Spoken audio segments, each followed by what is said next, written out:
বিষ্ণু ইসা ইসলাম হুনাইনের যুদ্ধ শেষে ফিরতেছেন, পথিমধ্যে বেলাল রাদিয়াল্লাহু তাআলা আনহু আজান দিচ্ছেন। তো পাশে ছিল মুশরিকদের একটা পল্লী, কিছু মুশরিক তরুণ, তারা আজানকে ব্যঙ্গ করতেছে। মনে কষ্ট পাওয়ার মতো ব্যাপার না, কিন্তু বিশ্বনবী ওইখানে দেখেন কি খুঁজলেন। বিশ্বনবী খেয়াল করলেন কণ্ঠটা বড় সুন্দর, দরাজ গলা। বিশ্বনবী সাহাবীদেরকে বললেন ধরো, সবগুলারে ধরে বিশ্বনবী সামনে আনা হলো। ওরা হাঁটু গেড়ে বসলো। বিশ্বনবী বললেন তোমাদের মধ্যে কে যেন ব্যঙ্গ করে আজান দিচ্ছিল, তার গলাটা বড় উঁচু।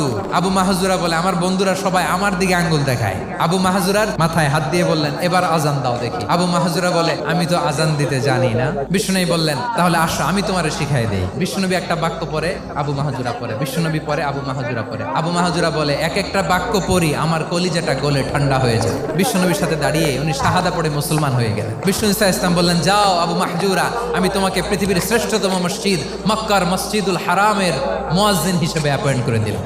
দেখছেন কিভাবে ট্যালেন্ট হান্টিং করতে হয়।